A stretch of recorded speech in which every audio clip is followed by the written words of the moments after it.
is our lovely winning three-star eventer.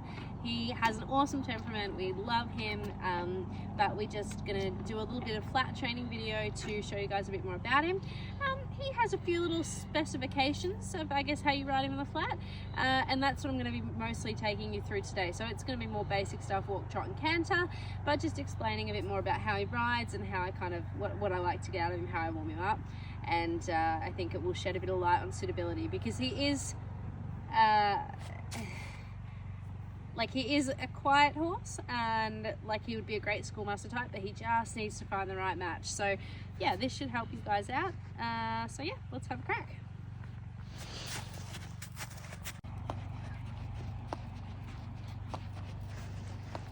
Okay guys, so in the walk, I find Buchie's a little bit behind the leg at the start, or not behind the leg, but on the lazier side. And he likes to get a little bit on the short and tight side.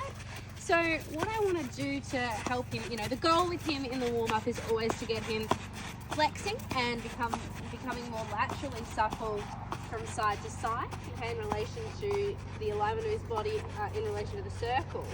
So that's going to be one. So that'll start with what I'm doing here, lots of flexion.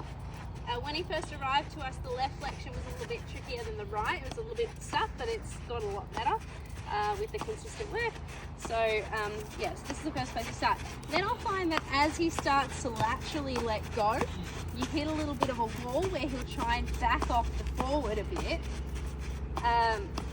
which then stops him from having to really let go of his back and use his whole body and start to push and establish a bigger ground cover. And that's where, you want to try and then get him forward. And then so if he blocks again, as you start to press the forward, then I go back to that lateral flexion, okay, from the pole joint up the top there, good, and then we kick him forward again. Always trying to make him longer, more over the back. With him, certainly he's never going to be a horse that gets on the forehand and strong, okay? He's more one that would like to sit behind and be a little bit short. And a little bit compressed in his body. So it's all going to be, I like to think of him a bit more as like a spring, and that he's coiled up, and through these processes, or this process of flexion, yielding, which is going to create some bend. You can see if he blocks a little bit there, it's going to unlock that by activating the left hind. Now, then giving him the space to actually stretch and start to let go. Okay, so that's kind of a good way to think about your approach to your warm-up. And you can see there, when I went to the trot, I lost what I had created in the walk through that transition. Okay, so now my job is going to be to get that back in the trot. Okay, I'm starting on the more challenging side, I would say. So guys, if I was just to make heaps of, if I wasn't aware of the degree of left flexion, if I started to let it go into neck bend and didn't set a boundary with my outside rein, he started to slide out, that connection, well, there wouldn't be a connection, so I wouldn't be able to access that letting go, stretching, giving feeling like I'm starting to get here. It's really about riding him from the inside leg while he's soft through the left side of his jaw, soft through the pole joint, and between that left leg and right hand, like he's starting to open up there. Hopefully you guys can see. And then from there should be a softening or a giving as he comes up over his back and lengthens through his spine. And then I want to keep making sure that I'm motivating those hind legs to track up as his body becomes longer, so we're getting a bigger ground cover with his hind legs keeping him in balance by staying active under his body. Good. So that's kind of how I like to get the left trot before I do too much else. Then I'm going to take that onto the right rein.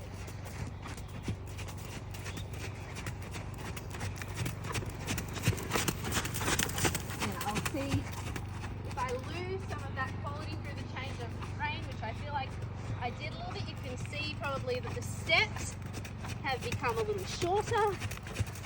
the outline has shifted a little bit.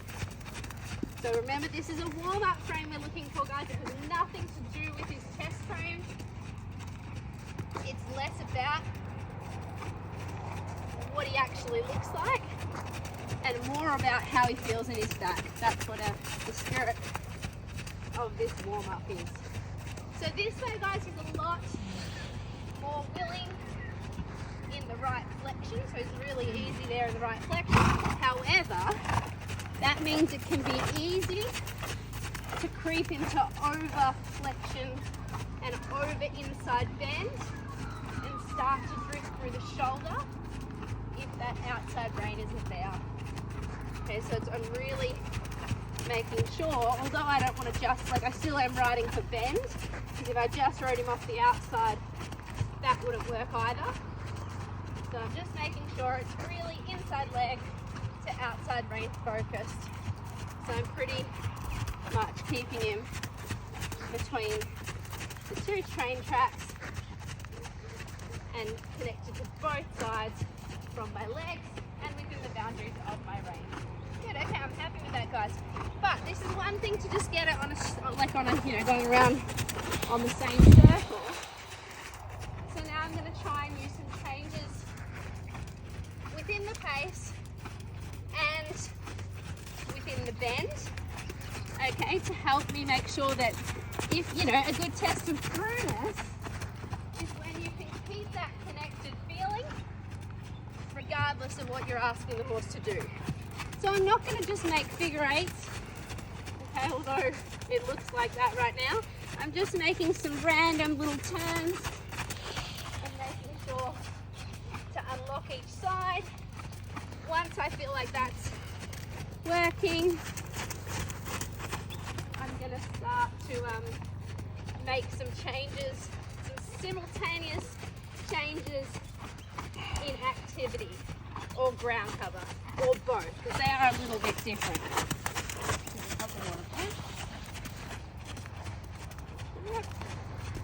Got lots of nice obstacles to work around, which is not a bad thing when we're working on the wheelchair. Good. Alright, that last left turn was really super. So now I'm going to take that and start to change the rhythm. So guys, you should be watching now his feet, okay? Like it should just be that the steps get bigger, okay? Because I should have his body now in a position and a suppleness and an alignment that I can grow the trot good without too much changing. Same when I start to shorten it, I want him to just stay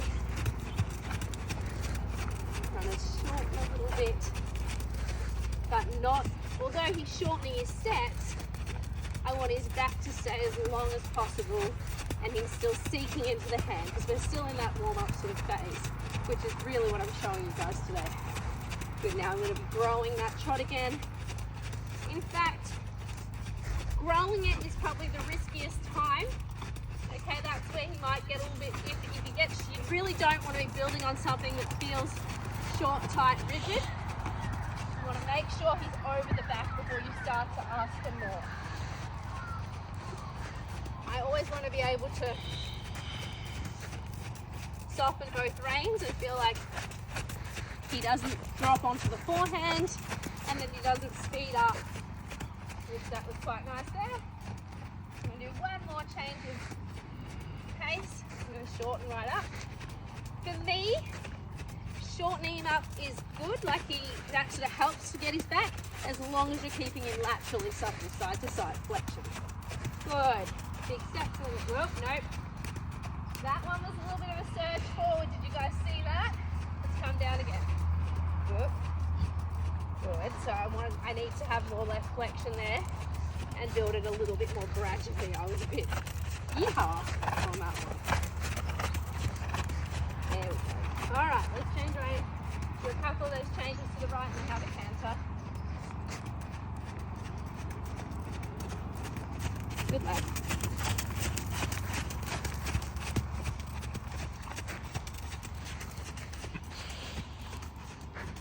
Guys, just being a little more aware of the straightness and that boundary setting in the outside rein feels good, we start to build the ground cover.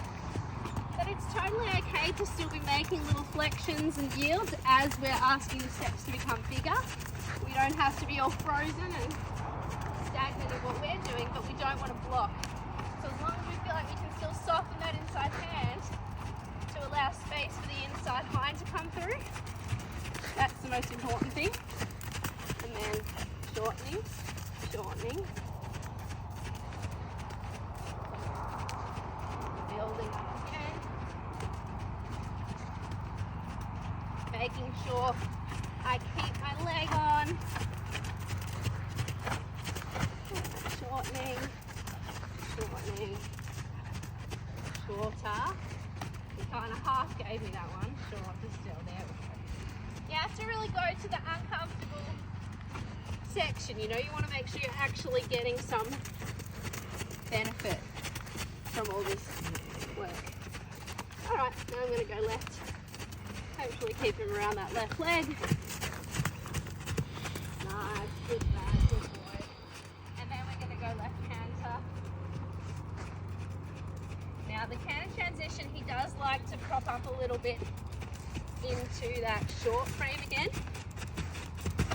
So I always am trying to encourage him to stay more over the back. He has an amazing canter, but same deal, we're still working on lower. Like I want him to almost counter, like if I could get him to counter long and low, like that would be my objective in my warm-up. Good. So I kind of, you know, just getting on and going fast is not the answer here. Getting on, getting him really flexing left, moving off the left leg.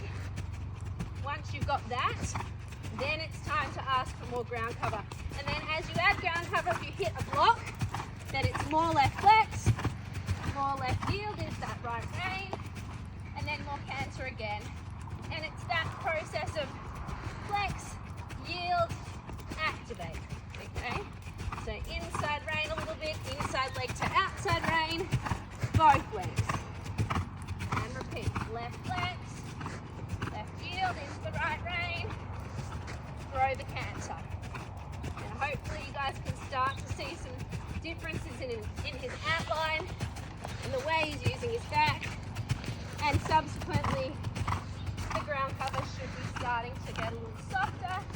And then it's when I'm at this point where then I'll start to access my adjustability. So just through little changes, or not changes, just little left flexions and a closing up through my seat, activating my tummy muscles and my glutes, and just staying awake. So that's what I mean when I'm saying we're using our seat. Little tiny vibrations in the reins. You can use the circle line, you guys can see there, to help him come into this more collected canter. I've brought the circle down and then I'll push it back out off the inside leg into our bigger canter again. Again, I don't want that surge forward. I want to keep him in alignment and then allow space and then ride into that space I've created. Yeah, nice. All right. Try. Back to the right canter now.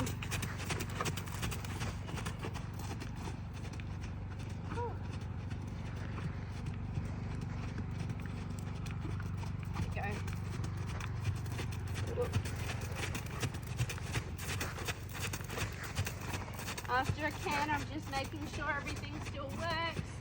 You never want to tiptoe around this, yeah? You want to just be like, yep, really systematic, really effective and confident in my processes so that he knows what the rules are.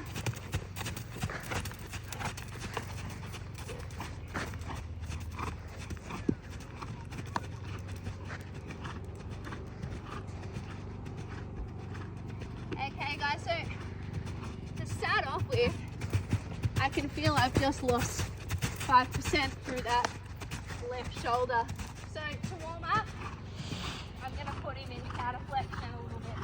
And I'm going to be steering that left shoulder more from the left leg, catching it into my right rein, and making sure I'm still keeping that right calf touching his right side.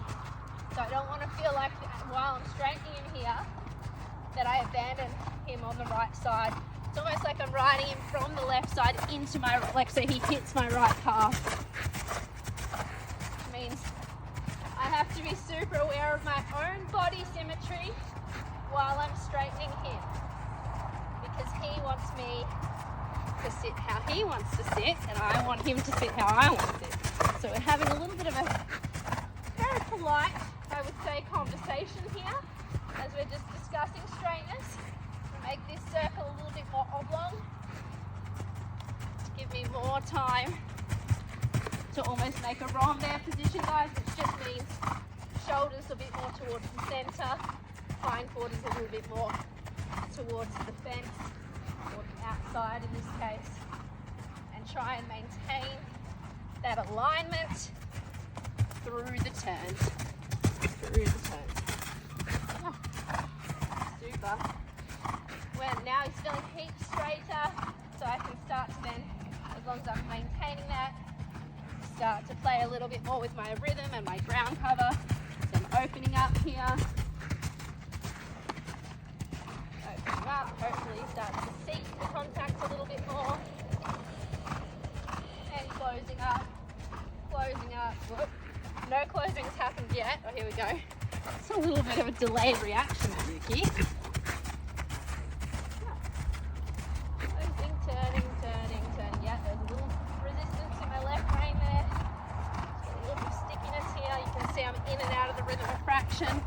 Just trying to get that solid connection nice there.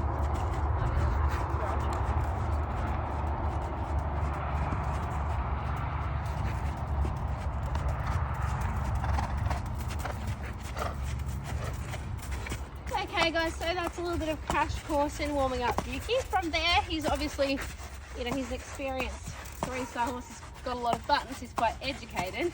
So that's, you kind of want to take those basic principles into anything you do from there, but that's sort of the things, the overall theme of kind of your training with him, of what you'll be working on and how you sort of warm up and come back to as you go throughout your ride. And he jumps kind of in a similar way. You still want the same ideas to be a focal point. So yeah, if you might be interested in coming and having a test ride on Buchie, let us know and we'd be happy to answer any of your questions.